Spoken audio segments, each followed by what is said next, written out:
싸우지 않고 이기는 기술의 12장으로 넘어가서 정의하고 재정의하고 프레이밍하고 리프레이밍 하라. 정말 짜증나는 유행어 중에 하나는 노심융융, 멜트다운, 차라리 원치 않는 과잉 분열. 한 소녀가 언니와 심각한 갈등을 겪고 있었다. 학교에서 돌아와서 땅콩 버터 샌드위치를 만들고 있는데 언니가 부엉으로 쿵쿵 두르더니 버터병을 노려보며 말했다. 땅콩 버터 마지막 남은 그까지 싹싹 끌고 가려고? 너 정말 돼지구나. 언니는 동생이 자기만 생각한다고 비난했고 철이 들지 않으면 시집도 못 갈 거라고 놀렸다. 결국 동생은 샌드위치를 포기하고 부엌을 나갔다. 뭐라고 말했어야죠? 나중에 동생이 내게 물었다. 내가 수사하게 관심이 많다는 것을 알고 있는 동생은 다음에 언니가 또 화를 낼 때를 대비한 전략을 알려줄 수 있느냐고 했다. 물론이지. 나는 조용히 샌드위치를 먹으면서 언니를 걸떡 먹일 수 있는 전략이 있다고 말했다. 바로 프레이밍 전략이다. 프레이밍을 사용하면 의견이 맞지 않는 부분을 리셋하여 내가 원하는 대로 대화를 끌고 가면서 상대를 움직일 수 있다. 성공했던 모든 선거 캠페인, 기업의 마케팅 활동, 재판 전문 변호사의 프레젠테이션, 그리고 교활한 사기꾼의 머릿속에서도 프레이밍 전략은 쉽게 찾을 수 있다. 이 장에서는 프레이밍을 사용해서 상대가 나를 함정에 빠뜨리지 못하도록 하면서 대화를 주도하는 방법에 대해서 배울 것이다. 하지만 잠깐만, 프레임이란 정확히 무엇인가? 주장을 담고 있는 상대라고 생각하면 된다. 프레임은 대화와 논쟁의 범위를 설정한다. 대화와 논쟁의 모든 것이라고 말해도 과언은 아니다. 그렇다면 위에서 살펴본 땅콩버터 사건의 원래 프레임은 무엇이었을까? 탐욕스러움이다. 언니는 땅콩버터를 식빵에 바르는 동생을 돼지 같다고 비난한다. 이 비난은 동생의 탐욕에 맞춰져 있다. 동생은 자신의 탐욕에 초점을 맞춘 언니의 프레임에서 벗어나기가 쉽지 않다. 남은 땅콩버터를 언니에게 양보한다고 해서 마무리될 대화가 아니다. 처음부터 언니는 땅콩버터가 아니라 동생의 탐욕을 논쟁의 대상으로 삼았기 때문이다. 나는 동생에게 조언했다. 이럴 때는 프레임을 다시 짜야 돼. 누군가의 비난, 공격을 받으면 절대 프레임을 잊어서는 안 된다. 그리고 프레임을 재구성하는 가장 좋은 방법은 기존의 프레임을 깨는 것이다. 동생은 다짜고짜 자신을 비난하는 언니의 눈을 천천히 바라보면서 이렇게 이야기한다. 그런데 언니, 정말 땅콩버터 때문이야? 뭐 속상한 일이라도 있어? 평소답지 않게 너무 예민해 보여. 이렇게 말하면 대화의 프레임이 탐욕스러운 동생에게서 뭔가 스트레스를 받아서 심적으로 괴로워하는 언니로 바뀌게 된다. 기존의 프레임을 깰 때도 공감을 절대 잊어서는 안 된다. 언니의 비난의 고개를 천천히 끄덕이면서 공감을 표하는 태도를 취하라는 것이다. 기존의 프레임을 깬다는 이유로 상대와 마찬가지로 비난의 목소리를 높여서는 안 된다. 화를 내는 순간 설득은 끝이다. 그리고 기존의 프레임을 깰 때, 즉 상황과 장면을 전환할 때는 하지만 보다 그런데를 적극 사용해라. 특히 불편한 주제를 건너뛰는 수사법을 전이라고 한다. 메타스타시스. 이는 상당히 영리한 수사법 중의 하나다. 전의를 시도할 때는 방어적인 느낌의, 그런데가 공격적인 느낌의, 하지만 보다 훨씬 힘이 세다. 못 믿겠다면 실전에서 활용해봐라. 그 위력을 깨닫게 될 것이다. 어쨌든 자신의 프레임이 깨진 후에 언니는 울먹거리며 남자친구에게 고약한 말을 들어서 헤어졌다고 털어놓는다. 세상에서 자신을 이해해주는 사람은 동생뿐이라며 급기야 어깨를 들썩이며 흐느낀다. 동생은 땅코버터를 마음껏 먹으며 언니의 등을 토닥거려준다. 물론 언니는 이 일은 무슨 일 넘겨짚지마 하면서 자리를 박차고 나갈지도 모른다. 그렇다고 해도 땅콩 버터는 동생의 차지가 된다. 문제를 다시 프레이밍하는 전략은 수세에 몰렸던 상황을 내게 유리한 쪽으로 전환시켜준다. 리프레이밍은 상대가 제시하는 문제의 정의를 받아들이지 않고 나의 정의로 대처하는 것을 의미한다. 프레이밍에서 가장 중요한 것은 정의다. 그리고 정의란 조건을 바꾸는 것이다.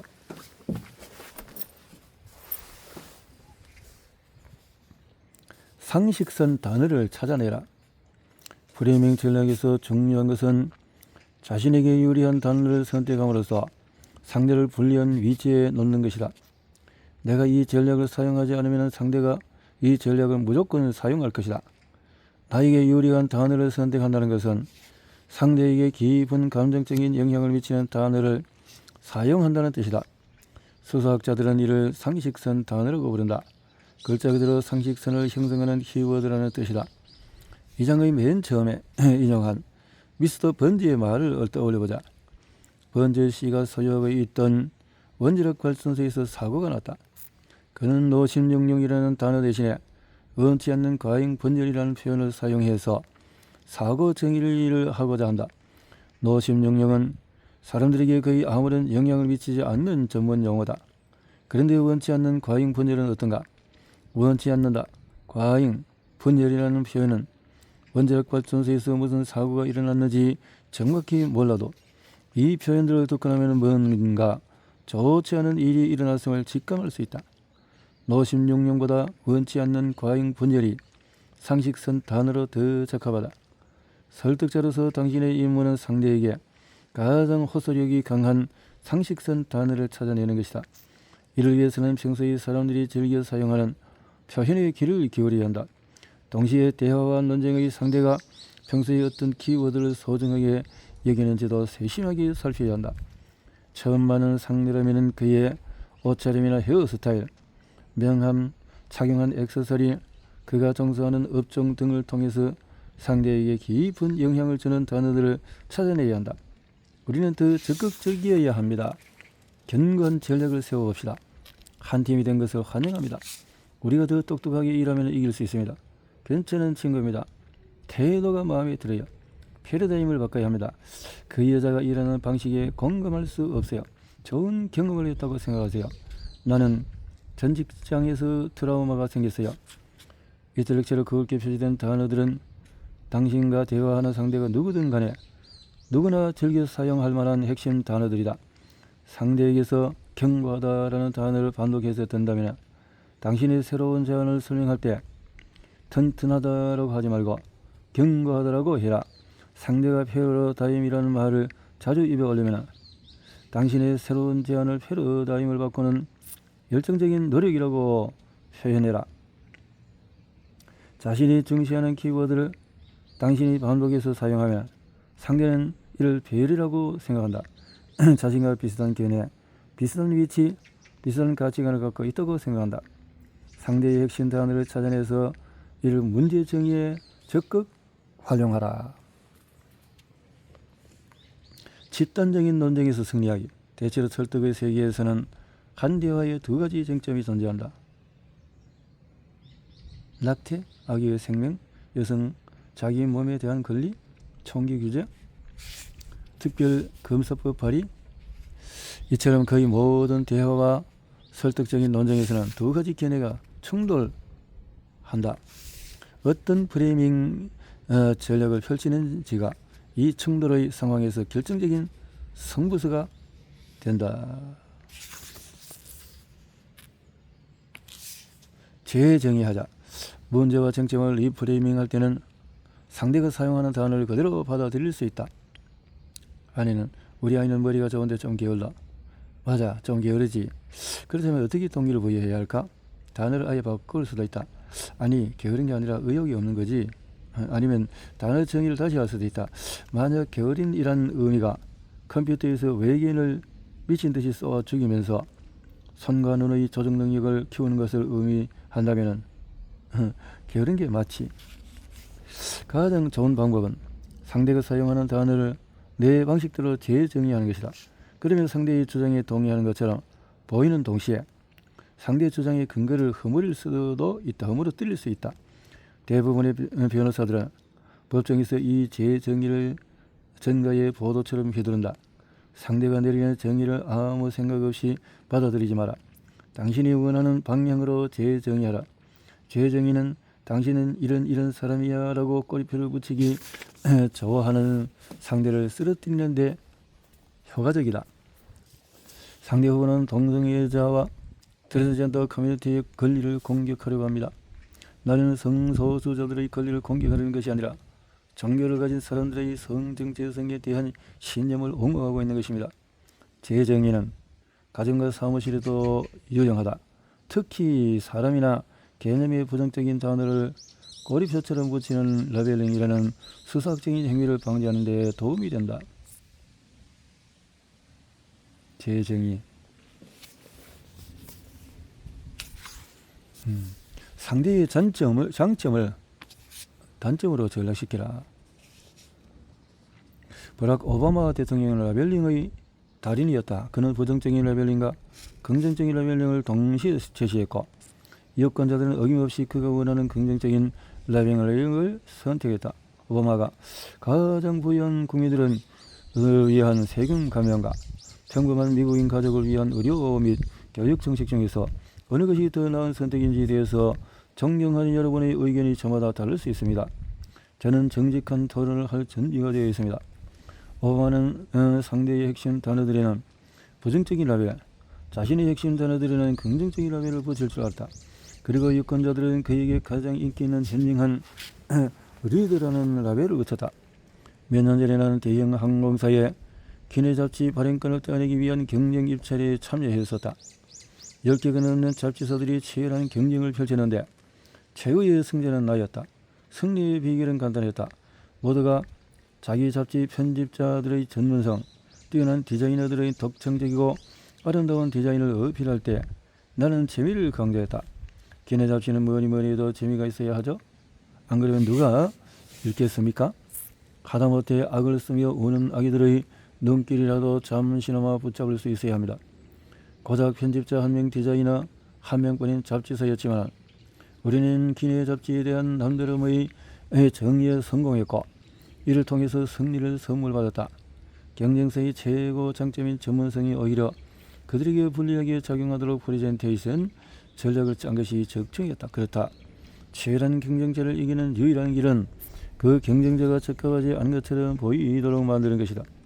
회사의 아침 회의에서 인신공격하는 것처럼 보이지 않으면서 상대의 평판을 공격하고 싶다면 우리는 모두 한 배를 탄 식구입니다. 다만이라고 말하라.